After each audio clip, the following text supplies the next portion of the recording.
দাঁড়াতে হবে। মুসলমান ভাইরা রে আমার, আমি আজকের এই মাহফিল থেকে একটা কথা বলতে চাই। আল্লাহ তাআলা বলছেন, ইয়া আইয়ুহাল্লাযীনা আমানুত্তাকুল্লাহ হাক্কা তুকাতিহি ওয়া লা তামুতুন্না ইল্লা ওয়া আনতুম মুসলিমুন।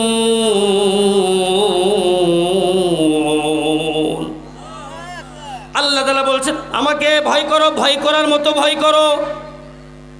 আজকে আমরা সাধারণ মানুষ, আমরা নেতাকে দেখে যে পরিমাণ ভয় করি, আল্লাহকে কিন্তু সেই পরিমাণ ভয় করি না।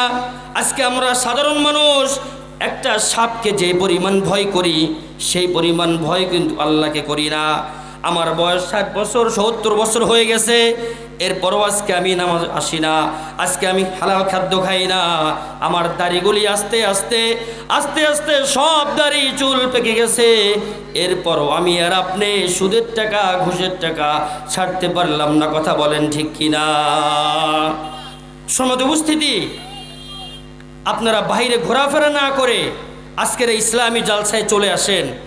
দু একটা কথা শোনেন, একটা কোরআনের কথা যদি আপনার অন্তরে লেগে যায়, ইনশাল্লাহ আপনার জীবন পরিবর্তন হয়ে যাবে। ইহকাল পরকালে আল্লাহ তাআলা শান্তির ব্যবস্থা করে দিবেন। আপনাদের কাছে আজকে আমার একটাই দাবি, এই মাদ্রাসাতে আপনারা আপনাদের সন্তানদেরকে দেন। ছেলে হলে পুরুষ মাদ্রাসায় দেন, মেয়ে হলে মহিলা মাদ্রাসায় দেন। এই সন্তান আপনি মারা যাওয়ার পরে এই সন্তানগুলি কোরআন শরীফ পড়বে আর আপনার জন্য দোয়া করবে, আল্লাহ আমার বাবাকে মাফ করে দেন। ও কোরআন শরীফ পড়বে, প্রত্যেকটা হরফের বিনিময়ে আল্লাহ তাআলা 10টি করে নেকি আপনাকে দান করবেন। এটা আপনার জান্নাতি অ্যাকাউন্ট। নেক সন্তান দুনিয়াতে রেখে যান। সব মানুষের ঘরে আলেম হবে না, সব মানুষের ঘরে আলেম হবে না। আলেম হইতে, হাফেজা হইতে ভাগ্য লাগে, আল্লাহর কাছে চাইতে হয়।